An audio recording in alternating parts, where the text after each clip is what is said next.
Welcome to the Owner's Box. My name is David Williams. I'm here with my co-host and sponsor, Don Piero from the Empower Lab.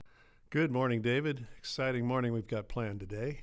Yes, we have a very exciting morning today because we have a husband and wife entrepreneurial team. They are the go-getters. They sell the Kool-Aid. And I'm very excited and honored to introduce to you Shawn and Rebecca Wiltshire from Shoe MGK. Hey guys, and David, Dawn, thanks for having us on the show today. We are super thrilled to be here with you guys this morning. We are thrilled too. Can't wait to share your story. Well, let's jump right into the story. But where I thought we should start is the uniqueness of a husband and wife entrepreneurial team. So let's just jump in with that. What's it like to be living together, working together, and being connected at the hip in business? Okay, well, it's got its pleasures, it's got its moments, and it certainly has its share of struggles as well. But thankfully, it gives us something to do together all the time. We never have a moment where we don't have something to talk about or discuss or work through. So it keeps us together and working together all the time. Yeah, it's pretty amazing, actually. It's a blessing, something that we get to do together, great conversation, spend our days discussing strategy and business and really spending your time with your best friends. So it's really a blessing for us. Well, I think it's unique. I mean, I love my wife, but I don't want to be in business with her. I like that separation between, work and home. But so was the business already around, or did you guys create the business together? Tell us a little bit about that. No, the business was created almost 30 years ago. I started Shoe MGK when I was 19 years old at the Orange County Swap Meet in Costa Mesa. I met Rebecca, about 8 years into the business. We had started opening up a new division in carts in the kiosk world. And Rebecca was a go-getter. She was an executive in the cart kiosk business. She ran a few malls in San Diego, and that's how we met. But Shawn, before you go there, start out with you as a high school basketball star, your experience with college, and how the whole self-employed thing kind of bit you. Yeah, Don, I did play basketball in high school. It was one of my first passions as a kid. Kind of actually kept me in school because, I really didn't have a lot of discipline back then. I didn't have the desire or the goals to really stay in school and really do my homework and stuff. But basketball really kept me going. Yeah. And you went on to junior college? Yes, after basketball in high school, I went to junior college for a couple months. At that time I really wanted to be more free. I didn't really want to have a job, and I wanted to be, different direction. So. Shawn, how did you get the entrepreneurial bug? This is a funny story, Don. When I was young, I was 12 years old. My mother and father were in the Amway business, and they made me listen to motivational tapes when I was a young kid. So from the time I was 12 until 16, instead of listening to music like normal kids, I got to listen to Zig Ziglar and Rich DeVos and Jay Van Andel and how to learn how to sell soap. And it's kind of funny today because that's what I do as a business, is we actually sell soap. So when people, getting that kind of start there and hearing that motivation and seeing what it would be like to be your own boss. And that's really where it began. My parents put pictures of what they wanted to achieve on the refrigerator as a young child. And those kind of things inspired me to set goals and to have that inspiration to try to be your own boss, I listened to some Zig Ziglar tapes as well. And I remember the one of his great lines is, "You've got stinking thinking. You need a visit from the wishing physician to give you a checkup from the neck up." Oh, that's awesome. That's awesome. Yeah, he was great. Soapy Bubbles, man. There were some really great tapes he made. As you'll recall from my story, I cut my teeth in the swap meets, and I know that's where you cut your teeth. Tell us a little bit about the transition from swap meets to mall business. Yeah, so after being in the swap meets for many years, we started doing fairs and festivals all over the United States. It really became our driving force to grow our business. One time we were doing almost 50 shows across the nation with different crews and guys, had 25, 30 different employees working for us at any given show. And fairs are seasonal, so we would be in the summer or a couple in the winter, but for a lot of the time we didn't really have places to put our guys to work. And as I had more and more employees and more guys that needed to make income, we had to find a place to put them. And I remember a lady came to me from the Westminster Mall and offered me a location during the holidays for a couple months. And I thought, what a good idea. So instead of doing it with my employees, though, what I did is I got some of my top salesmen and I made them my first distributors. And I gave them opportunity to wholesale the product and run a part of the cart in the mall. And it kind of took off. They were their own bosses. They got to set their own hours at the mall. The concept was there, and we were able to be open 7 days a week, which I thought was going to be revolutionary for us to be able to make money every day instead of just on the weekends. So, Shawn, tell us more about how the experience in the malls happened to evolve, or how did it play out? Well, this beautiful woman right here gave me a great deal. That's how it worked out, Don. We rented some space, and Rebecca was amazing. It was a great opportunity for us. She was running multiple malls down in San Diego, and I came in one day, and she gave me a space in one of her centers and shared with me some interesting perspectives about how that all came to be, about my vision, about the way we looked at the mall. We were a swap meet company coming into the malls, and it was a rough transaction, and she was one of the first people to really shed the light on how it could look better and what we could improve. So, Rebecca, share with us your first experiences meeting this wild entrepreneurial guy. Well, part of what I did in my job was I worked with entrepreneurs, and it's what I loved in that leasing world. I helped young businesses get started because they were on carts and kiosks in the middle of the mall, so it didn't require a lot of overhead or infrastructure to get started. And that was one of the aspects I really loved about my job, was getting to meet with and work with young entrepreneurs and help them develop a business that could be very successful in the malls. And I had a meeting one day, and I walk outside to the lobby, and there was, the most handsome man I'd ever seen. So I knew I had to work with him, right? I had to help him get something going in the mall. At the time, they were still a swap meet business, for sure. Their appearance, their look, their visuals looked like they set up a swap meet in the middle of the mall. So it was exciting for me to be able to work with Shawn and with his other entrepreneurs at that time to help them develop something a little more professional, a little more structured, something that would help them grow for years to come. So what was that like from your side, Shawn? It was amazing, actually. It's a funny story because the first time I had the rent, I signed a 3-month agreement with Rebecca when we first started, and it was $2,500 a month. And after those 3 months went by, I wasn't really doing what I thought I would do at that location.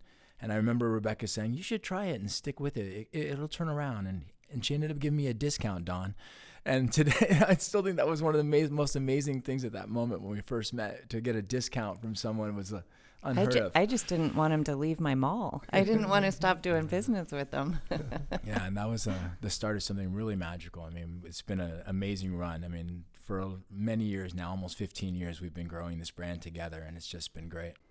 Rebecca, you just said something that really struck a chord with me, and that is you loved working with these young new entrepreneurs coming into the mall. And for our listeners who are, thinking about going into a mall or starting a business, when you're working with these entrepreneurs, give us 3 bullet points that you were really important in you taking an interest in helping them, like you helped ShoeMGK and Shawn. Sure. I would say first was product. If the product wasn't worthy or of high quality or of something worth getting behind, we would always take a look at that first. Then I would help an entrepreneur look at the numbers and really analyze, where are you making your money? How much money are you making? How can you make more money? But I would say probably the number one thing and the thing that drove me was working with someone who had passion. So if somebody walked into that office and they had a horrible product and they didn't understand numbers, but they had the passion, I still loved working with them to help them find those other aspects that they needed to be successful. But I would say bottom line, passion was the number one thing that I loved working with entrepreneurs about. Yeah, I love that too. So I have to ask, the mission statement for ShoeMGK is empowering people to be entrepreneurial. How much of that came from your desire and love of working with entrepreneurs, and you're working with Shawn, who's a total serial entrepreneur? Totally. I think that's it for me, actually. I think that is what drives me in Shoe Magic. It's what drove me way back when I met Shawn, and it still drives me now. It's that passion and the excitement of being your own boss, of creating something and making it successful. I think there's nothing better than that passion. Where do you think that passion came from for you? I'm going to have to attribute that to my dad. My dad was a serial entrepreneur growing up. He always owned his own business. He was in real estate and development and all types of things. And he was always very, very passionate about what he did. Talking about the good and the bad, right? There's always something, when I think about my father, he was very busy. He always worked very, very hard. Extremely passionate always, but I think that's something I took from him as a lesson as well, was there is a beautiful work-life balance as an entrepreneur that you really have to find. You have to be able to be passionate about your job and love what you do, and you also need to make sure you have time to live your life as well, be with your family and good work-life balance. Yeah, Cool. so I think there's a theme of people who have gotten the entrepreneurial spirit or bug from their fathers. But Shawn, you didn't have a dad, and yet you're a crazy entrepreneur. So where did your inspiration come from? You know, I told Rebecca this story, and we were actually talking about this not too long ago. For me, I had a stepfather that was in my life for 10 years, from the time I was 6 until 16. And on a personal note, when he left my mother and me at 16, he took some parting shots, said that I wasn't going to amount to anything, or that I wasn't, I wasn't going to be successful and stuff like that. And I remember earlier, and I told you guys in the conversation, he was the one that made me listen to those tapes and had these inspirations and wanted to be an entrepreneur, but he quit. He quit on his own dreams, and he quit on us as a young child.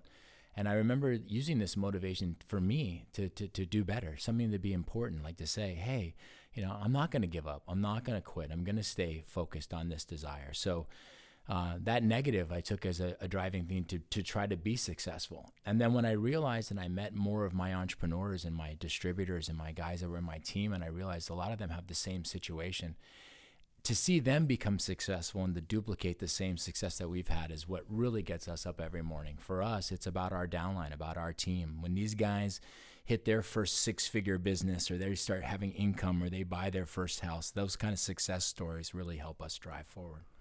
This is a regular theme we've seen in the previous podcasts, that entrepreneurial types have this little piece of them that won't quit. Yeah, and if you don't quit, you don't lose. And it sounds like was kind of one of your first experiences of it. Yeah, it really was, and it's been great. I mean, 30 years staying in stuff. I tell my guys all the time, I'm not the smartest guy in the room, but I've been doing the same thing for 30 years, so I kind of understand. I've been through every level. I've scrubbed shoes. I put the bottles in the boxes. I mean, I've done it all. So when I get a chance to see these guys at certain stages, I can just go back to my own memories, my own experiences, and try to help them through the same places that we've been at. So it's very, very rewarding. And Shawn, how many people have you empowered to be entrepreneur? I mean, you went from having a stepdad who told you you'd never amount to anything to being a very successful entrepreneur. But I think what the audience really needs to hear is how many people have you helped to be entrepreneurial? We have hundreds of different distributors out there in Sheer MGK today, and some of those guys have their own downline and employees that they're working on. I would say that our brand feeds probably 1,000 people on a daily basis right now. It's really amazing. Whoa, let's back up a second. Are you talking about hundreds of distributors and thousands of people in the Shoe MGK family? I'm trying to get my head around that. That's amazing. Yeah, it's great. I mean, we have probably a couple dozen people that have a multi-million-dollar business inside of our business. It has been such a blessing to see these guys become so successful. Yeah, and so for the listening audience, explain to us what the downline is. Like, what is that? What does that mean? So like I said, I started with a network marketing business, so I had kind of a little understanding of how that all worked. And even though it's a traditional business where we sell them product like a wholesaler, we created a kind of a family environment where different distributors, like guys that are in, work for you, we actually encourage you to take your managers and your employees and give them a leg up the same way we gave you one. So a lot of the first guys in Shoe MGK were actually employees of ours. and we made them distributors, let them have their own business, and they're duplicating the same thing. And we created different verticals inside that allowed them to profit share off of people that they bring into the business, so that we don't tie anybody down. We give everybody the same opportunity to grow just like we did. So everybody can be a scrubber when they first start, and then they can be a manager, they can be a partner with someone, and eventually they can go on to own their own ShoeMGK business. And what is the background of some of these people? Like, are they cut from the same cloth as us, or just give us a little better background? Can anybody be a ShoeMGK distributor? Well, almost everybody has been a ShoeMGK distributor. There's all kinds of different ways, but we have all kinds of stuff. We have some traditional businessmen that came out of the cell phone industry that had multiple years experience running carts and kiosks and had successful other businesses. But we also have a lot of guys that started in the same spot, young kids that worked at Shoe Magic at 16 that have grown into become their own businessmen and own their own operations. I'm going to jump in here. I'm going to tell a story. I've known Shawn for a number of years, and I was so excited to have him on the show. And really, I want to share this story because I think this really adds to what it means to be an entrepreneur in the ShoeMGK world. So Shawn and I are in a mall, and we walk up to the cart kiosk owner, and this guy stands up, and he's a big guy covered in tattoos, honestly a little intimidating. And he starts to get teary-eyed. And I'm like, what's going on? And he hugs Shawn, and he says, Shawn, I love you. And he says, you've saved my life. I was in jail. I have done some horrible things. I've turned my life around, and now I'm a business person because of you. And I just hit me like a ton of bricks. Tell us how that made you feel. I think when I have these moments with my team and our family and our downline, for me, I always put it back to them. It's not me. I didn't do it. Really, all I've been able to do is take a team of people and create an amazing opportunity that other people can take advantage of. And it's what drives us on a regular basis. I mean, there's nothing like that. The constant success stories of someone coming back, not only business-wise, but families, and learning how to be a good husband and being able to be there for your children. For me as a parent of 3, one of the things that was my greatest privilege, and one of the reasons I love being an entrepreneur, is I got to go to all my kids' events when they were little. And when your kid gets an award in kindergarten for perfect attendance, and you're the only dad that's in the crowd, and you get to be there, it was kind of special. It was a reward for doing it, but I get to pass that forward to a lot of the guys, and it's really what makes us happy. So back to your mentors. Your stepfather was a mentor of sorts, kind of a counter mentor. Were there other people that impacted you that have a lot to do with where you are today? Yeah, I've learned from a lot of people. One of my early mentors was actually David's father. He was that guy that actually encouraged me to really make the commitment to be an entrepreneur and to really go for it. And I remember when he told me one day, he actually said, "Grow some balls. I'll take care of you. You can do it. You could." And he told me as a man, and someone looking for that kind of a father figure to say, "You can do it," really encouraged me. I've had a great mentorship in David from a business standpoint and from a friendship. I mean, he's been there as not only as a great manufacturing partner, but as someone to help me learn the business, learn what's important, to know your numbers, to pay attention to that kind of stuff. So Rebecca's father was inspirational to us. We've not always been successful. About 12 years ago, we went through a bankruptcy. Some of our biggest customers one day decided that they didn't want to be part of our team, and they knocked us off and made their own copy of our product. And we lost, 70% of our company in one day. And I remember sitting there talking to her dad, going through all kinds of numbers with him, trying to look at why am I upside down and what's wrong with my business and what could I do to, And funny story, side note, he looked at my bills and he saw that there was an America Online bill coming out of my bank account for $35 a month. And I looked at the time, and I was hundreds of thousands of dollars in the hole, and I wasn't looking for $35. But this little point has stuck with me for many years, because he said there's only two ways to make money. You can sell more or spend less. And I didn't really get it because I was always on the sell more train. But when I saw how you can find little things that are missing in your business, or get rid of them, even something as small as $35, it makes the difference at the end of the day. And so that was a big lesson that we took from him. So take us back, early days in the mall. Rebecca's your landlord. It turned into more than that.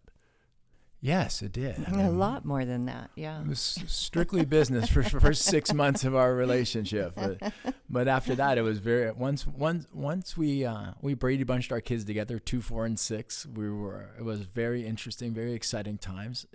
Yes, that was awesome. Rebecca, we just heard Shawn talk about a bankruptcy. Oh my gosh. Having gone through my dad's bankruptcy, I know how scary and emotional that can be. What was it like from your perspective? Yeah, it was tough. We talked earlier about working together with your spouse, and this is everything lumped into one, right? We went through bankruptcy as a family. We went through the bankruptcy as a business. We went through the bankruptcy as a partnership. But we look at it today as probably one of the best things that ever happened to us. It allowed us to step back and really refocus our business. It allowed us to step back and really refocus on our marriage. We look back on those years as we were the most fit we would ever been. We got into, martial arts, which allowed us to mentally keep some focus and gain some new direction, personally. And we refocused our business. We pulled for some of those. We actually, I'll tell you, we got involved in a network marketing company ourselves during that time because we weren't sure where Shoe Magic was going to end up after that blow. And we got ourselves into some network marketing, and it helped us to refocus again, Shoe Magic, to create a downline and to really learn how to empower our team to be entrepreneurs. We took a lot of nuggets and a lot of really wonderful things from that company and turned around and applied it to Shoe Magic, which gave us a new passion and a new directive to take the business in.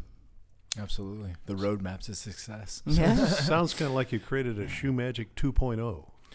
Yeah, maybe 3.0 or 4.0. We're always changing it all the time to try to figure out how to make it grow better. But we try to keep the entrepreneur spirit or I guess our guys as focus, right? And the entrepreneur, what can we do to help their business be easier or be better?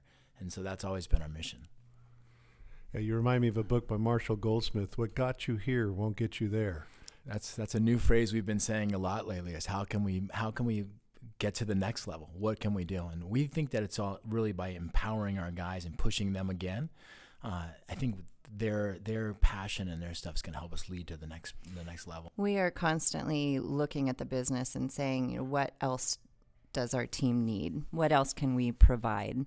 It's not just about, how much more can we make? That hasn't hardly ever been our conversation. It's really what more can we create or provide for our team to help them be more successful. And continue to grow, man. It's been great. I mean, the amount of time since the beginning of Shoe Magic, from being a single bottle and a brush to our line with 20 different items and being able to clean almost any type of shoe in the country. And it's just amazing. It's been great. So, yeah, that's a good question. What do these guys actually do? What's a day in the life of one of your kiosks like? Our claim to fame is the demonstration, Don. We're the foremost authority in the world when it comes to demonstrating shoe care products. I mean, we probably clean 20,000 pairs of shoes a day as a group. So that's what we're doing. We're frontliners. People walk by the mall. They don't even know they need shoe care. We stop them. We give them a demonstration.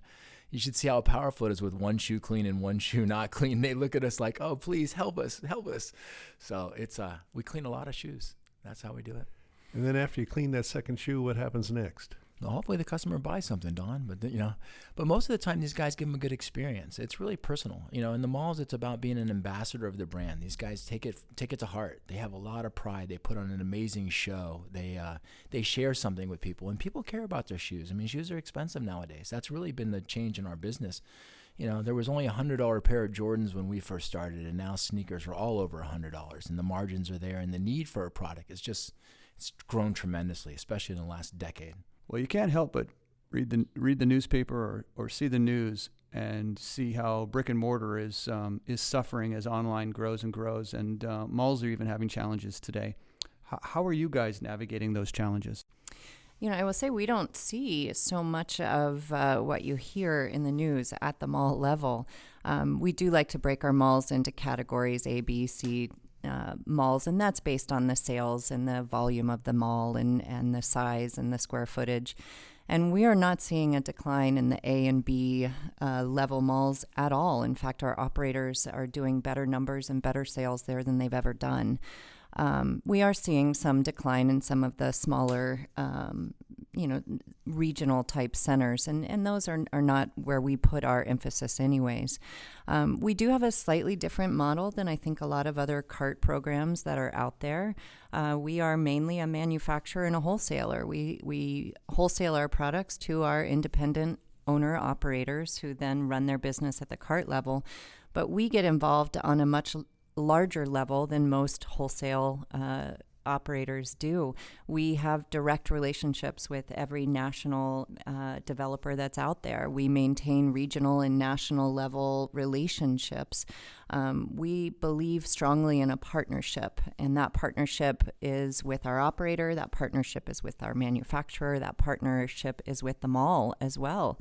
That partnership even goes deeper. I mean, we believe that we are partners with the security officers and with the house cleaning, team and the management at each level mall. So we really feel like we have built relationships on a level, a corporate level with Shoe Magic, but we also foster that with our operators, and we see tremendous growth from that. And we're to answer your question, David, we're not seeing that negative decline in our mall sales at all.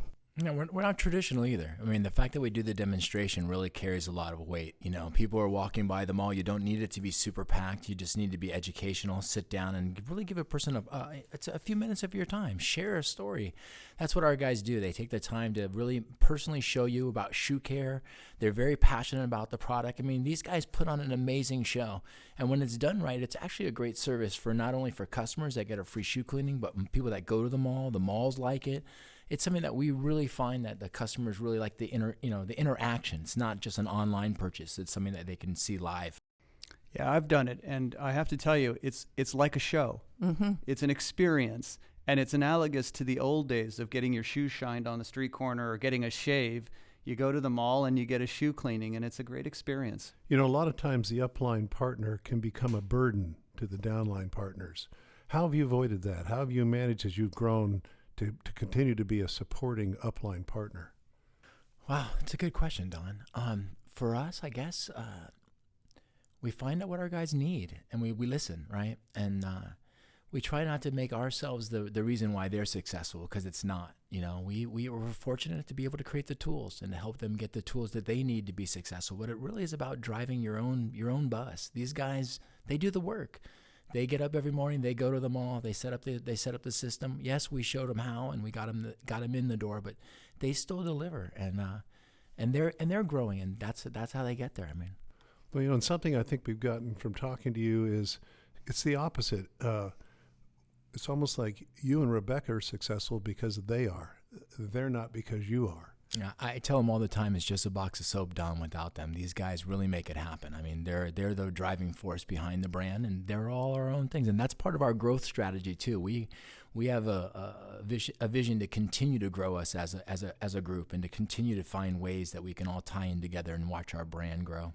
We kind of look at ourselves as the support team. Yeah, and they're the players. We're kind of back here just supporting them and giving them the tools for their success. My takeaway on this is the model is a lot different than the way most entrepreneurs go into business. You're essentially saying, top line sales are important. Selling a lot of shoe cleaner is important, but our mission is to help people become entrepreneurial. And that essentially falls into line, top line sales or selling a lot of bottles, because you're looking through the lens of how do I make my distributors and my downline successful. And I feel like that's a huge takeaway for me as I hear this. So I want to segue back to mentors. I know you have one mentor that's trying to remain anonymous and happens to be with us here this morning on a microphone. Let's go ahead and break it out and talk about him. Oh, man. Well, there he is. Probably my greatest mentor and my business partner, and someone that I look up to and admire greatly.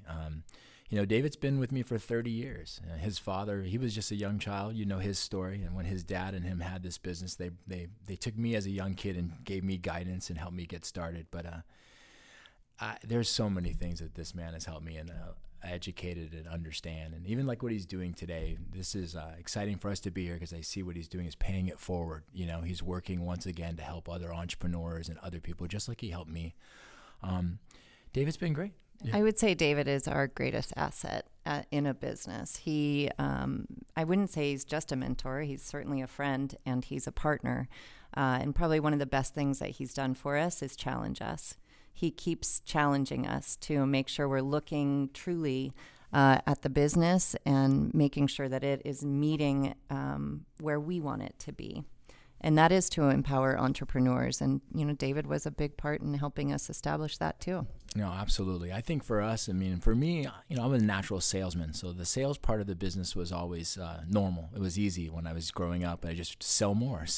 But, you know, learning your financials, your fundamentals, being able to look at your balance sheet and a profit and loss statement and really know your numbers and to be able to do that. David really helped me get through a lot of that stuff to make us the solid foundation that we have today. Well, in the spirit of transparency and being honest, I have to tell you, when my father first met Shawn, he came to me and he says, "This kid has it." And he said, "He's like me."